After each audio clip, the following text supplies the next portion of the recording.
en Notimundo Estelar. Información inmediata. Y el presidente Daniel Noboa confirmó que convocará un referéndum a finales del 2025 para que la ciudadanía decida si Ecuador permite la instalación de bases militares extranjeras en el país. Esta es la entrevista de Fausto Yepes. Hoy con... Y a propósito de lo que ya se aprobó en la Asamblea Nacional, se viene lo que algunos constitucionalistas han dicho, un camino largo para lograr esta aprobación. También ha habido voces que insisten en que no se requería necesariamente una ley para el efecto, para este apoyo de fuerzas extranjeras en nuestro país y que puedan ser parte del control y del control sobre la violencia, sobre la inseguridad en el país. Ya vimos lo que ocurrió con la base de Manta. Esto no, una vez que salió la base de Manta, ha habido cuestionamientos también respecto de la necesidad de tener bases militares extranjeras en nuestro país para este apoyo en la lucha contra el narcotráfico, contra el terrorismo, contra el crimen organizado y las bandas que han proliferado con el tiempo. Recordemos también que todo esto nace a raíz de la declaratoria del conflicto armado interno hecha por el presidente Daniel Noboa, en el cual más adelante incluso se ha catalogado al menos a más de una veintena de grupos de delincuencia organizada como grupos terroristas. El reciente golpe ha sido la recaptura de alias Fito, el líder de los choneros. ¿Qué se viene más adelante? ¿Cuáles podrían ser los efectos? Es lo que vamos a analizar este momento ya con el abogado André Benavides, abogado constitucionalista. André, gracias por estar con nosotros. Fausto Yepes le saluda, bienvenido. Buenas tardes, estimado Fausto, un cordial saludo para usted y para toda la audiencia de FM Mundo. Gracias nuevamente. Se viene un camino largo, a pesar de que ya hay una fecha. El presidente Noboa ha confirmado que convocará a referéndum a finales del 2025 y esto dará viabilidad, luz verde, como se lo quiera llamar, a la instalación de bases militares extranjeras. Bueno, yo creo que aquí hay que tomar en cuenta varios aspectos, estimado Fausto. Quien convoca o propone la consulta popular no necesariamente es el presidente de la República, sino la Asamblea Nacional.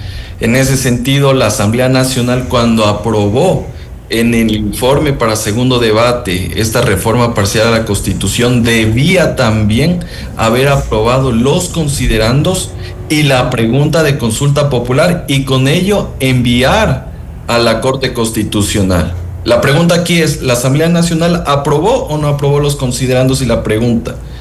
Y la segunda pregunta sería, ya está en la Corte Constitucional, así que esto, en mi opinión, no depende exclusivamente del Ejecutivo, es más, creo que ni depende, sino de la Asamblea Nacional. Y aquí la Asamblea Nacional está incumpliendo un dictamen de la Corte Constitucional. Entonces, hablar de tiempos o plazos, creo que ya estos han fenecido y están incumplidos. Incluso podría ser prematuro tomando en cuenta que no hay estas decisiones anteriores. No obstante, seguramente existe la confianza del presidente de que esto vaya a pasar sí o sí en el legislativo. Seguramente yo creo que el presidente de la República, al tener mayoría, un bloque oficialista importante que permite aprobar aquello, seguramente están jugando con el timing político más allá de los tiempos que establece la propia Corte Constitucional y la Ley de Garantías Jurisdiccionales. Así que en ese sentido yo creo que no va a haber ningún inconveniente en lo que tiene que ver con la aprobación. Lo que sí llama la atención son los tiempos. Los tiempos y lo que pueda ocurrir en la Corte Constitucional, que también no está de alguna forma alineada a los tiempos o necesidades políticas, coyunturales del Ejecutivo o del Legislativo. Bueno, eso también juega dentro de este escenario jurídico-político, porque si bien es cierto, la Corte Constitucional tiene 20 días para pronunciarse respecto de una propuesta de consulta popular, en este caso en su modalidad de referéndum, hemos visto casos en los cuales no se ha respetado esos tiempos y más bien se ha sobrepasado justamente los plazos que establece la propia Constitución y la ley.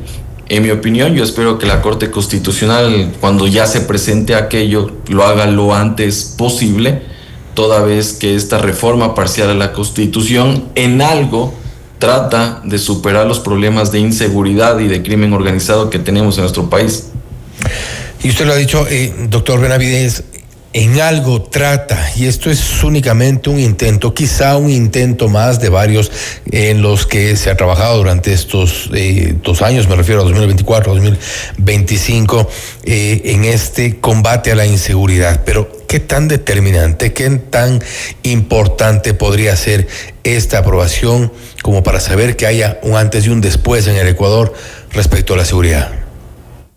Mire, yo creo que cualquier propuesta, ya sea normativa, a través de ley o reforma a la Constitución, de política pública, que pretenda solucionar los problemas de inseguridad, de crimen organizado, debe ser respaldado por todos. De acuerdo.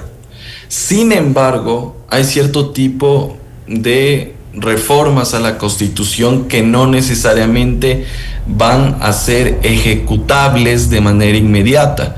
Porque aquí no es cuestión de decir que mañana vamos a consulta popular, se apruebe y al día siguiente vienen militares extranjeros. Eso no funciona así. Se tiene que suscribir algún tipo de instrumento entre el Estado ecuatoriano y el otro Estado que va a traer las fuerzas militares para que vengan al país. Y eso también requiere unos procedimientos. Necesita primero la negociación, la suscripción, el dictamen de la Corte Constitucional, ver si es que la Corte Constitucional nos dice que se necesita de aprobación por parte de la Asamblea Nacional y posteriormente ya la suscripción, ratificación, etcétera, etcétera. Entonces, son algunas cuestiones que todavía están en veremos, porque ni siquiera sabemos con qué países eventualmente se pueden suscribir este tipo de instrumentos internacionales de cooperación que permitan instalar o ceder bases militares a otros países. Y me refería a qué tan determinante o importante es que llegue esta aprobación, que se ejecute, tomando en cuenta que es evidente que el tiempo es al menos largo para poder llegar al momento al momento en el que se puedan ingresar este tipo de bases militares. Y esto me refiero porque hay acuerdos de cooperación con otros países que bien podrían ejecutarse ya en este combate a la inseguridad, en esta intervención que se requiere, por ejemplo, para tener soporte en los lugares considerados de mayor riesgo en el país. Así es, recuerda usted, estimado Fausto, que se firmó un convenio de estas características en el gobierno del expresidente Guillermo Lasso. Entonces, con justamente el objetivo de tener cooperación para delitos transnacionales, y justamente era con las Fuerzas Armadas de Estados Unidos. Así que en eso no hay problema. Ahora lo que se debería hacer es tal vez algún alcance respecto de este instrumento en lo que tiene que ver con, propiamente dicho, bases militares extranjeras o ceder bases militares nacionales a fuerzas armadas extranjeras, que es una cuestión totalmente distinta. Entonces, mucho dependerá de con cuáles estados se va a hacer este tipo de articulación y coordinación. ¿Cómo establecer, por ejemplo, esta diferencia entre los acuerdos existentes, que no solo existe con Estados Unidos, se ha trabajado mucho en acuerdos con otros países, incluso cooperación internacional, cooperación también en temas judiciales, y eso es se ha visto en algunos de los casos, respecto de la instalación de bases militares? Hay una diferencia radical tomando en cuenta el nivel de intervención, el nivel de apoyo en cuanto a tecnología, en cuanto a logística en muchos casos, armamento, por ejemplo. Es que sí va a tener eso algún tipo de diferenciación, estimado Fausto. ¿Por qué? La Corte Constitucional ya nos dijo que cuando se tratan temas de cooperación, usted no requiere de aprobación por parte de la Asamblea Nacional.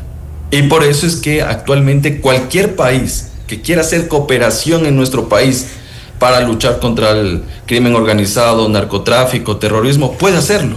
Y no necesita de la Asamblea Nacional, punto 1. En lo que tiene que ver ya con bases militares extranjeras o ceder bases militares nacionales a Fuerzas Armadas extranjeras, todavía no sabemos cuál vaya a ser la posición de la Corte Constitucional, porque respecto de aquello no existe jurisprudencia. Recién se va a dictar la jurisprudencia cuando pase por el control el primer instrumento que justamente permite ejecutar aquello. Y ahí nos hacemos algunas preguntas respecto del alcance que puede tener aquello. Primero, ¿cuál va a ser el régimen de responsabilidades para los militares extranjeros que van a venir al país? ¿Van a tener inmunidad o no? ¿Van a ser juzgados por jueces nacionales o van a tener la calidad como de diplomáticos para ser juzgados por sus propios estados? ¿Qué pasa sobre el uso de armamento? ¿Vas a tener que tener algún tipo de licencia o calificación por parte del Estado ecuatoriano o basta que tú tengas una condición de militar extranjero para poder portar armas en territorio nacional? Y así podríamos hablar de un sinnúmero de condiciones que evidentemente eso ya se podrá establecer cuando ya los estados se sienten a redactar este instrumento internacional justamente para la implementación de bases militares. Entonces, mucho dependerá del alcance que tengan este tipo de documentos. En consecuencia, esta confirmación de la convocatoria a referéndum a finales del 2025 es quizá más un anuncio político que algo que ya nos ponga fechas, nos ponga un cronograma, es algo más de largo plazo al final. Yo creo que sí, estimado Fausto, porque a la final del día la Asamblea Nacional por dictamen estaba obligada, porque ya incumplió el plazo, de presentar el texto aprobado con los considerandos y la pregunta. Ya debía haberlo hecho, ya ha transcurrido más de un mes. Recordemos que el 3 de junio la Asamblea Nacional aprobó en segundo debate y que la emisión de estas preguntas no depende del Ejecutivo, sino de la Asamblea Nacional. Entonces creo que por ahí puede haber más un tema de un mensaje político que sí puede ser potente, pero también no podemos desconocer lo que nos dice la Corte Constitucional. ¿Será efectivo? Esperemos que esta reforma parcial a la Constitución sea efectiva, y no por un tema de tener algún tipo de rédito político o electoral, sino para de una vez ya solucionar este problema de inseguridad y de crimen organizado que actualmente estamos viviendo en el país. Ojalá y así sea. Doctor Benavides, nuevamente gracias por su tiempo, gracias por haber estado con nosotros. Hay que estar pendientes y sin duda dar seguimiento a esta que fue una propuesta que fue aprobada precisamente por los asambleístas y que se llegue a ejecutar la presencia como tal de las bases militares y que tenga el efecto al menos que se espera respecto del control de la inseguridad en nuestro país. Gracias nuevamente. Gracias por la invitación, cordial saludo. El doctor André Benavides, abogado constitucionalista, hablando sobre el referéndum sobre bases militares extranjeras para finales de año, según el anuncio del presidente Daniel Noboa. Esto es Notimundo Estelar, siempre bien informados. Noticias, entrevistas, análisis.